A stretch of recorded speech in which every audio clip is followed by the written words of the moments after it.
Hey TV fans, Bored now, back with you on this video. I returned to The Last of Us, so this is going to be my spoiler-filled thoughts on episode 6 of season 1.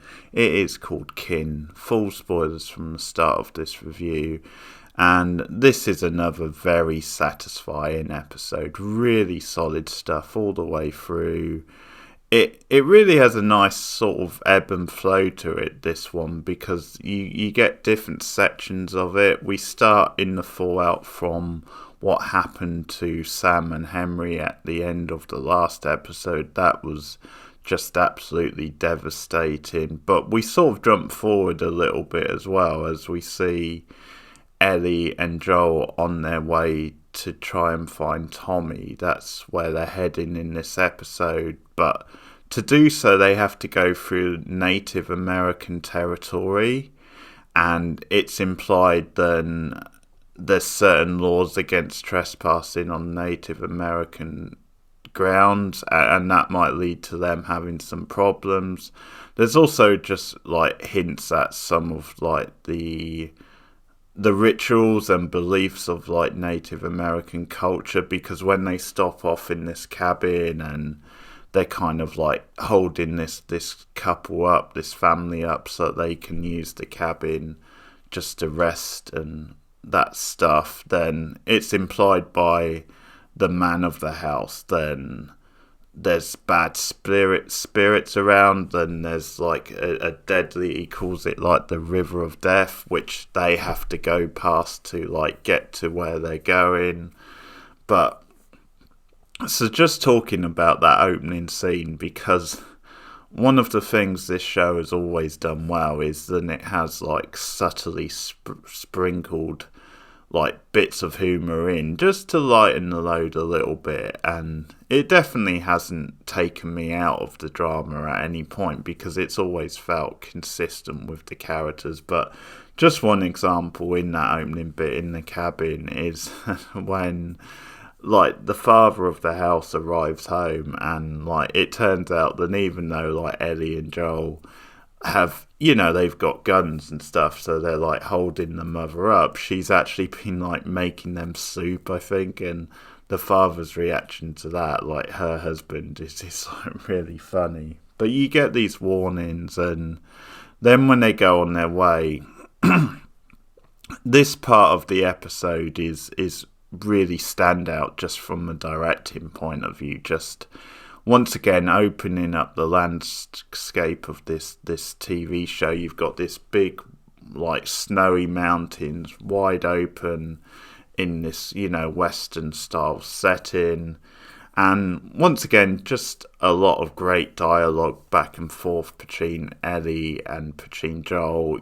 At this point of the show you can really see that they have started to bond, and they do trust each other a lot more than they did a few episodes ago. And considering all they've been through, that's kind of understandable. But this, once again, feels like a satisfying arc throughout this one episode, where it's just a great example of how to do a chapter of a TV show, because a lot of things are planted for the end of the episode with Ellie and Joel, and because they're at this place during the episode, it means that things mean a whole lot more when things take a certain turn at the end, which I'll get to. But they're travelling across this thing, and there's certain tension, because there's talk of a river of death, there's, you know, and there's just this sense that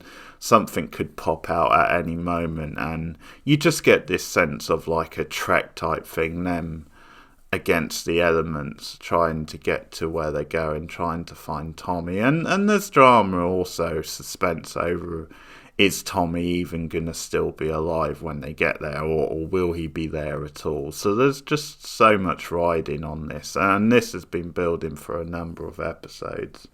Another nice little moment is then Ellie opens up about her knowing about Sam being infected the night before in the previous episode, and she believing or hoping that then she could heal him, like using the medicine, like what she thought was medicine, her way of trying to heal him. And so she knew she was taking a chance and putting her life in at risk, but she didn't care. She wanted to try and save him, and Joel really respects this, that they are at a more comfortable place now in their relationship.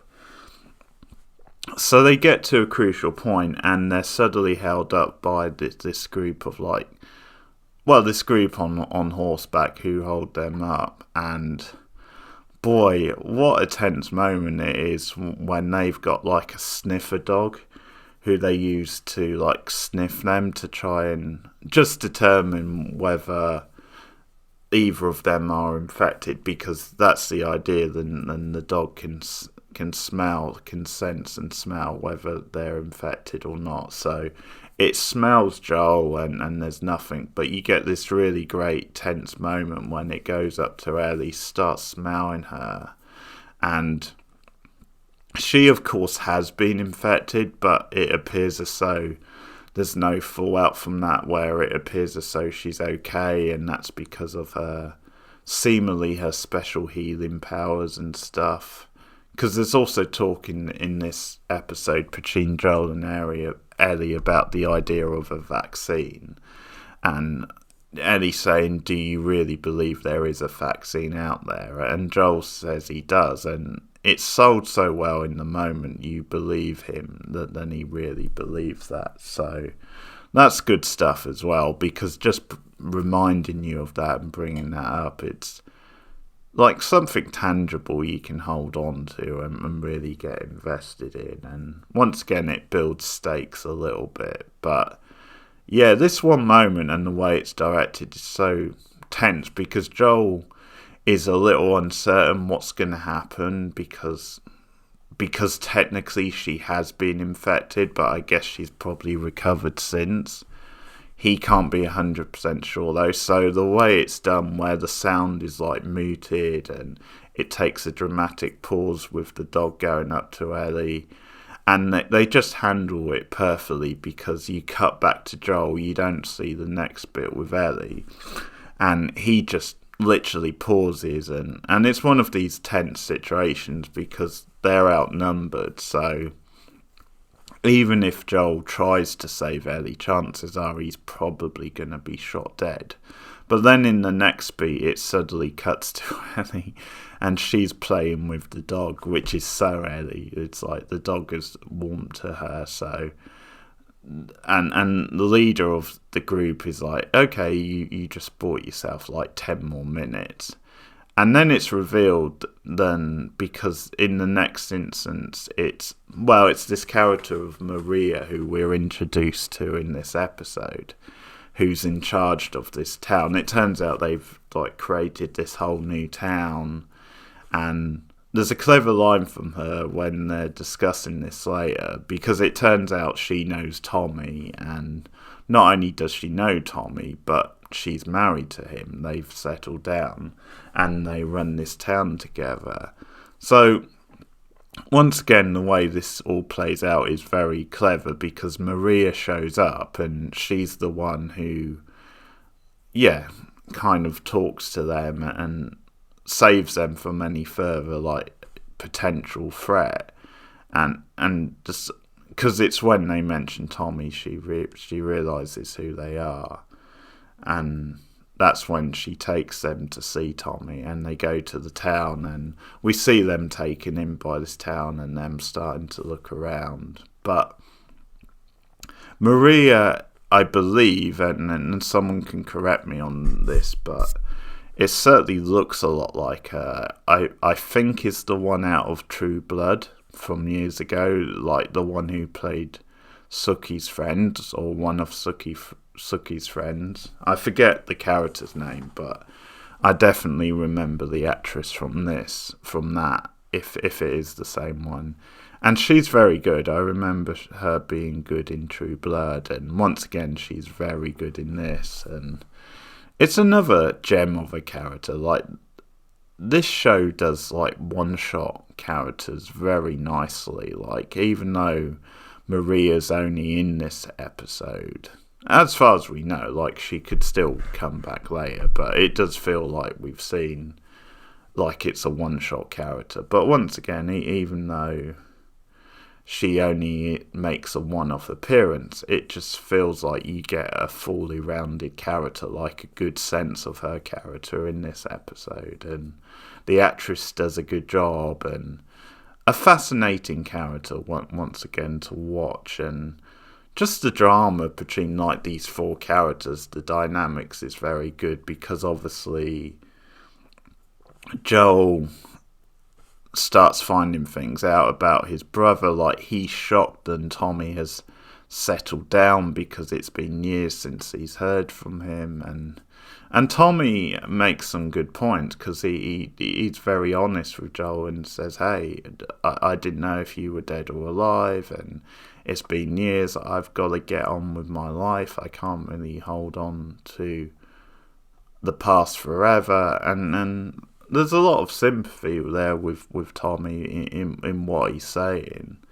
And the line I was talking about, which is really clever and funny, is this when, like, Joel asks about, it sounds like you're like communism here type thing, and Tommy jumps in with, no, it's not. But then Maria cuts in again. She's like, yeah, it is. We live in a commie. It's communism, which is a funny line. But I also just like it's more like world building. It's more getting into the ideas of this world and the different politics, because of course it's logical to see like the ruling classes and the hierarchy, like the people who run this society, as, I mean, like we live in the real world, very capitalism feel to it. So it may feel a little bit cliche, but certainly anyone who opposes it, anyone who sets up like an alternative way of living, and anyone who like builds their own town and creates their own rule and splits things up and makes it a different feel to like the mainstream society, then that definitely is always going to have a feel of like a communist type living. So, but right there is a good example where it creates like great conflict and tension with these four characters, because like Joel is like maybe quite traditional in still believing in like the main like capitalism setup, or certainly suspicious of like alternative groups like this. And I think Tommy, maybe just to keep the peace, doesn't want his brother believing that he's involved in anything like that, whereas Maria is like, hey, yeah, no, I'm not gonna hide away from this stuff, I'm gonna tell you the truth. But from the moment they get to the town, the dynamics between the four are just really intriguing, because there's a lot of like raw truths between Joel and Tommy, where so much time has passed and they're both in very different places as characters. So there's some great intimate scenes between the two of them. Another nice touch is that Joel lies about Tess. He just tells Tommy that she's fine. He's not truthful about her being dead now, her getting infected. But later on, when they have like a real heart-to-heart, he then is honest. He says, yeah, she got infected, and it was her dying wish for me to take Ellie, and they finally open up. So once again, that's all very well handled in the drama, because it's like at first they weren't really in a place where they felt comfortable being honest with each other, but over time and towards the end of the episode, where Joel makes this decision and like asks his brother to take on Ellie, then it feels like it's time to really tell the truth, because it's just naturally got to that point, and he obviously wants his brother's trust in helping him out. But there's just like a good contrast between the two, where Ellie and Maria, they don't trust each other, but they're also very open and honest with each other. And because they don't have the same sort of baggage as Tommy and Joel, that means they can be more open and straight shooting with each other. Whereas, once again, the baggage and the history with Tommy and Joel is just making everything so awkward and difficult to go through. So just switching to like Ellie and Maria, because I really love their scenes together in this episode. Now, first of all, Maria gives Ellie like a really bizarre like gift, which is like a condom, which is like, okay, that's a little different. And then Ellie calls it out for being weird, but it's a credit to the drama and the writing. Then you can see absolutely where Maria's coming from. She, in her own way, is just like preparing Ellie for the future, and it's this extreme thing because Ellie, I'm not quite sure how old she is. She's meant to be around 14, I think, at this point, something like that. 13, 14 sounds about right for her. So, but it's just living in this world in different sort of circumstances.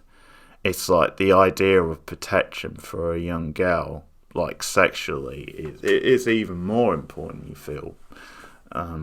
So that's what Maria's thinking of, and it's like it's not like she's promoting sex and saying, go on Ellie, you know, you're only young once, and this idea of encouraging her to have like underage sex or anything, but it's just the fact that she's preparing her for the future, maybe in this sort of world. You know, it's a different set of rules in many ways, but she sits her down, like invites her over to her place, and they just talk about things. Like, she does her hair for her, and Ellie slowly starts to like warm to Maria. Like, there's just a connection there that they sort of feel with each other. But Maria doesn't trust Joel. Like she's just a bit suspicious of what his angle is and why he took her on, and just warns her. So she does give Ellie certain things to like prepare her for.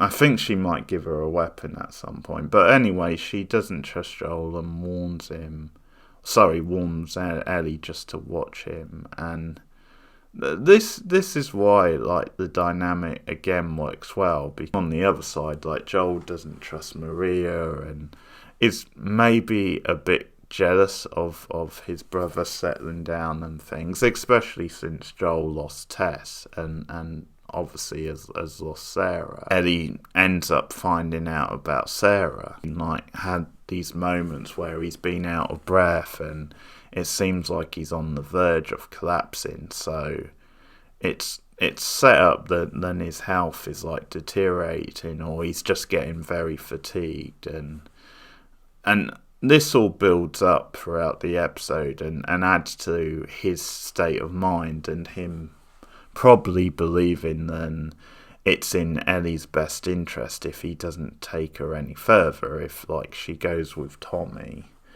And it's during that night, the final night, because originally Joel is just planning on leaving town and not telling Ellie and just letting Ellie go with Tommy. But Ellie confronts him about it and said she knows about Sarah, and she's very like, I'm sorry about it, I'm really sorry, but I've been through bad shit as well. And once again, Joel is very sensitive, which is, you know, you understand why, but is very blunt about it and don't say any more. He warns her. But Ellie doesn't back down, and she just puts it out there and says, if you think I'm going to be better off with anybody else but you, then you're just crazy, and I'm not going to I don't accept that. And she's very like strong and direct about it. Classic Ellie in many ways, but another great scene between the two. Very like powerful and cathartic. Joel throughout the night, it cuts to him, and there's just this sense of him like turning things over in his mind, and how like kind of haunting it is. You can see he probably doesn't get much sleep that night because he's considering things. And I think that's why his change of heart the next morning actually works, because to me, watching it the first time, it did feel like a little bit of a false moment, like maybe it hadn't really earned it. And I think maybe that's still a little bit true, but it's obviously for the drama, you need him to like make that decision the next morning in the stable, because Tommy like gives them a horse to go with, and gives like Joel a weapon. But the way Joel puts it to Ellie is that he does make it her choice, and that's the important thing. That's what Ellie wants. She wants a choice. She doesn't want an adult telling her what's best for her. So that's important. And they just get it out of the way quite quickly, because like Ellie comes to the barn and Joel says, "Are you sure about this?" He like gives her the choice, and without thinking she accepts, because of course she will. A really dramatic cliffhanger as they ride off together. Payoff from earlier is then Joel teaches her target practice, because they're at this point where for survival's sake he feels he needs to start showing her a few things. So you see him teaching her target practice, but then they're attacked at the end by this group. And what we're starting to build to now is that Ellie really has to start thinking about these things, about the future. And that's partly what this episode is about. That's why that scene with Maria is quite important when it comes to Ellie and her character moving forward. Because there is a chance, as Joel gets older and a bit more vulnerable, then he might not always be around. So, but that's what we see at the end of the episode, because Joel like gets stabbed, gets back on the horse, starts riding off as he's wounded, and then he has to shoot from the back of the horse to fend them off. And they get a certain distance from there, and Joel just collapses. Cliffhanger, but I tell you what, it's once again credit to the show that they sold me in the moment, because I've said before, I've not played the games. I don't have that much information about how the games develop, so it's something I don't have knowledge of, how far Joel survives, if he's there all the way through or not. Sold me in the moment, then Joel could die. You know, I did believe that, and it was a big dramatic cliffhanger, and we'll see when we come back for episode 7, but certainly in the moment it sold me on it, and I thought, oh my god, is Joel dead? It feels like he could be. So, and that certainly could be a very interesting direction, to see how Ellie now has to fend for herself. But really strong, really excellent episode again, very, very strong throughout, and some great direction, some great tension, and there was some really meaty character stuff when they got to this town with Maria and also Tommy, and nice little payoff with the two brothers. Let me know your thoughts in the comments below. Like and subscribe as always. Share me out on social media. You can also get me patreon.com/borednow for some extra perks for just $1 a month, or £1 if you're in the UK. You can get bonus movie commentaries for that. So for example, I've been doing the Indiana Jones movies. You can also get X-Files commentaries on there, and all that will be unlocked for just $1 a month if you want to support the channel monetarily. Also this month, me and Rachel McDonald, my co-host, have been doing special Valentine's Day movie reviews, themed reviews. We did a top 10 romantic comedies video that can now be found on the channel, and we've also been doing some special horror and romance style reviews for the month, so look out for some of that over the next 3 weeks. Some are already up and there's a couple more to go up as well, so lots for you to enjoy on the channel at the moment. But thanks for listening, keep watching TV, and I'll see you guys again soon.